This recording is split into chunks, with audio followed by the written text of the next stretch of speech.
These are 3 frames that I have. This one right here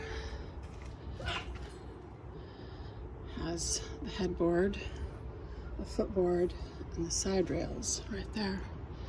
This one behind it does not have any side rails. And this one right here does not have any side rails, and it's missing all 4 brass knobs. But it can still be repainted. This one, the front one, I got from a woman in Oregon City. I bought 2 of them. One of them has the side rails. This one is missing the side rails. All of the castings right here and here, here, they were all bent, which tells me that it was probably in a brothel. But I had a friend of mine, Kevin, was able to use a little bit of heat and manual manipulation, and he was able to straighten out all of those castings so that they're not bent anymore. The unusual frame that I have currently is the one in the back.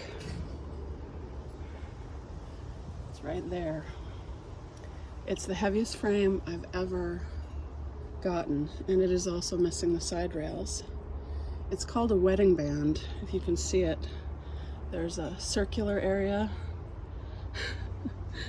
kind of like a wedding band, but it has this outer area on the outside, which is a square. Very unusual. I've never seen one quite like this. Usually they're just the rounded part. You can look back, you can see it. It has kind of a circular rounded area. It's called a wedding band. And these kinds of frames were given to newlyweds. But this frame is exceptional because it has an outer frame that's square. I've never seen one quite like it. It's the heaviest frame I've ever gotten, and I wasn't able to actually lift it. I can usually lift the frames, either the cast iron antique frames or the vintage steel frames, which are really light. I can generally lift them, but I could not lift that frame. I had to have the man that I purchased it from had to bring it out here. We're getting these ready for stripping.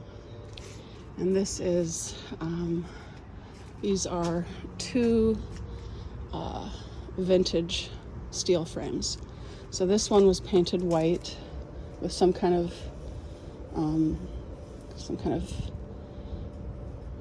sand or something incorporated in it.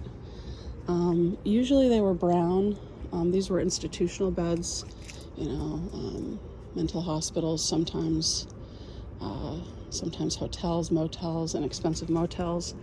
Steel frames are really different from cast iron vintage frames because they're much lighter. They're infinitely easier to strip and infinitely easier to paint because it's all a flat surface, as opposed to the cast iron, which has the narrow castings and the little friezes right here, the little designs right there.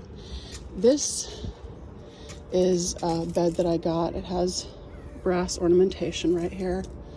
And the cast iron frames were all tricolored. So when that frame was created and then sold probably around the turn of the century or in the 1920s, it was tricolored. A lot of the colors were pastel, so they would have like pink, light green, lavender. They were very different, and for some reason people decided that they should paint them all white. Let's see what the problem with this frame is that the people who I bought it from created this bunkie board, which you don't want to do.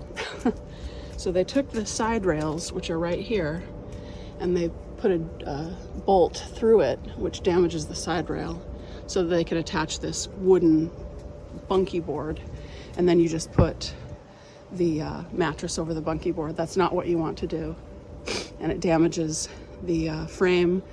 It damages the set. It decreases the value of the set. So I have to have that altered. I have to have those bolts taken out and the bunkie board removed so that I can, you know, strip it and all of that. This brown frame right here, those are the side rails, and the way you attach it is slightly different from the cast iron frames. It's a little bit different, but also very simple. And this white frame, this white vintage steel frame, has these side rails right here. But I had to put these frames out here because I'm getting ready for stripping, and I'm running out of space in my garage. But I would never put my most valuable frames out here. These are beautiful, absolutely gorgeous frames. I think it's really a terrible thing that this frame in the back is missing its side rails, and you can see why. They put bolts down here, and then they took the side rail, the original side rails, cut off the ends, and then soldered them right here. And they did it on, this is the footboard and that's the headboard. They did it to both so that it could take a regular, box spring or something. You just don't want to do that. You don't want to modify the frame's original purpose and the frame's original design. You just don't want to do that. So I have to go in there and have those bolts removed from the depressed area where the side rail attaches, so that I can start from scratch and have this frame, which is this wonderful frame right here, the wedding band frame with the outer square area. Very unusual. I've never seen one like that. So I can have it stripped and then painted.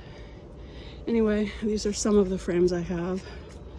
1, 2, 3, 4, 5, 6. And I plan on stripping and painting as many as I can and selling them and gifting them to family and friends, because the reality is not only are they objects with a utilitarian purpose, that of being a bed, obviously, they are and have the possibility of being complete works of art. This bed frame right here in the back, I got this 2 weeks ago. So incredibly heavy. I couldn't lift it. That will be a frame, that will be a bed frame in 300 years from now. They're virtually indestructible. These smaller ones, the cheaper ones like this one, in 100 or 200 years, it might not be a bed frame. But that one in the back, in 300 years, that has the potential to remain a fully functioning bed frame. And this is one of the reasons I love these antique frames, because, as I say, not only are they utilitarian in purpose, they are also and have the potential to be absolute works of art.